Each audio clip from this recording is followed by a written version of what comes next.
So Mark Cavendish, we all know why he's still in the peloton. The man could definitely retire. He's definitely rich enough. With Astana now, kind of very well.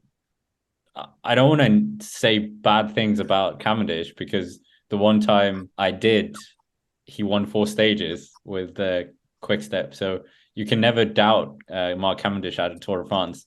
But is this the problem that he's going to be facing at the Tour de France? That Astana are not as good as Groupama FDJ, not as good as a Sudal Quickstep or a Lotto Destiny either. I don't know, because I think I was quite good at surfing the wheels, and I think you see a lot of sprinters nowadays not really with a full lead out, just kind of managing to nip onto the right person and then kind of doing them at the line, really, just on like a throw. So I don't think that Astana having a relatively weak lead out is that bad for Cav. I think that you see a lot of sprinters, yeah, surfing the wheels nowadays, and usually it is just like there's a couple of lead outs just on either side of a road and just people kind of queue up behind him. And sometimes you just got to get lucky. And I reckon all it takes is Cav to get lucky on one stage, and he could certainly still win a stage. But yeah, Astana's just got to get him in good position, and they've definitely got to try and get used to that because I don't think they've really had a sprinter kind of in their team for a while. So they need to get back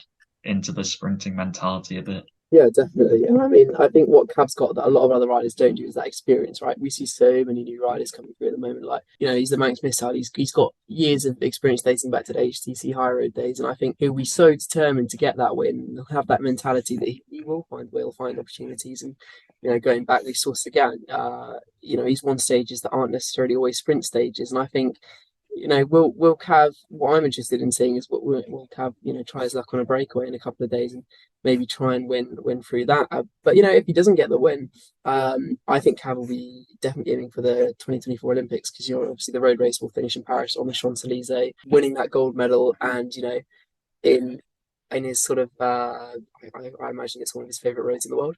I think that'd be pretty special for him. I mean, that is a good point. Like, we're discussing whether or not he would win a stage at the Tour de France. He might not beat Fabio Jakobsen. He might not beat a Dylan Groenewegen. But yeah, if he does that kind of thing that we've seen him do twice at the British Nationals, where he kind of gets up the road and dictates the breakaway and finishes us off in the end, yeah, that could be the route to success. Yeah, especially with such a team which can do that. Like if you get an on form Moscon, let's say, and a Lutsenko in a break with him, there's no reason why Cav couldn't really do that because of how grippy that race was at the British Champs, which he won. If he can find that again, then absolutely a breakaway could even, like you say, George, be a really good chance for him to try and snag that victory outside of the normal de facto sprint. And I think Astana will throw as many resources as possible.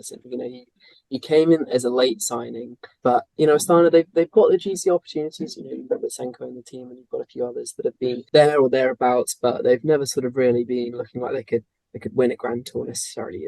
Amazing riders, world class riders, but Cav offers them this opportunity to potentially win, the first Tour sprint stage they've won in a long time, and I think that's going to be something that really excites them. And I wouldn't be surprised if we see Astana taking a team very much centered around Cav to the Tour this year. Yeah, I don't think Lysenko finishing outside the top 5 is not going to be a successful tour for them again. Yeah, as you guys said, he is such a late signing, but he is now their poster boy because Yeah. there is no Miguel Angel Lopez. And those bikes are so stunning. I'd like to see one of them on a podium. That paint job is so good looking. So I think Cav needs to do it justice and get that win, surely.